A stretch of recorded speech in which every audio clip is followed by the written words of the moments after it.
بسم الله الرحمن الرحيم. وما زالت جولتنا مستمرة بمركز شباب الرئة الإبلية، ويوم رياضي نشاطي جميل موافق طبعا يوم الخميس يوم الجمعة الموافق 18/11/2022. وطبعا النهارده ما ننساش ان في مباراة ما بين مصر وبلجيكا. دلوقتي مع الأستاذ غريب هيكلمنا عن النشاط برضو من الأنشطة الجديدة اللي مفتوحة. حديقة طفل مزودة بالمركز لخدمة أطفال الرئة الإبلية.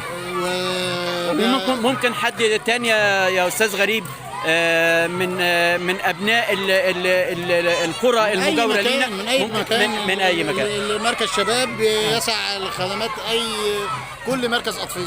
تمام، يعني هنا زي ما احنا شايفين حديقة الأطفال الجميلة دي مفتوحة لأبناء الرئة الإبلية ولجميع أبناء القرى الأخرى. ركن عائلي خاص، وطبعا في ركن هنا عائلي تابع للكافيه بس خاص للعائلات بقى. يعني طبعا احنا ما ننساش ان احنا في ريف، وطبعا الريف له عاداته وتقاليده، فطبعا هنا ممكن هنا منفصل شويه، منفصل عن المكان المفتوح للشباب زي ما احنا شايفين. وزي ما احنا شايفين بره نهر النيل، وطبعا ده نهر النيل بس مش باين قوي علشان الدنيا ليل، لكن احنا برضو جايبين جزء بسيط من ورا السور الحديد اهو بيبين ان مركز الشباب على النيل مباشره، اعظم نهر خلقه ربنا سبحانه وتعالى هو نهر النيل. بحب اشكر المرحوم الحاج محمد حسني الملاحي، الرجل الذي تبرع بقطعة الأرض هذه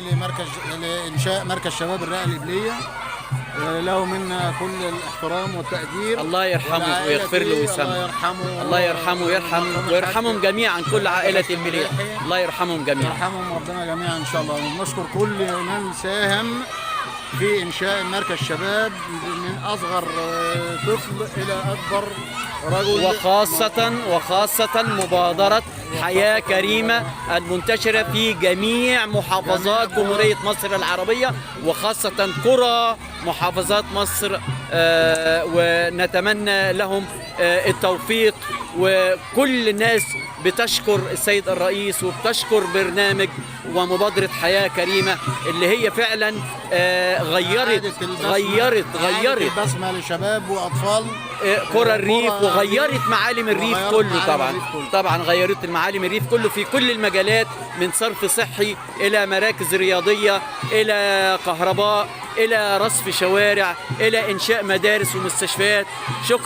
شكرا سيادة الرئيس عبد الفتاح السيسي، نؤيدك إلى آخر المدى وإلى آخر العمر، وربنا يوفقك ويوفق مبادرة حياة كريمة.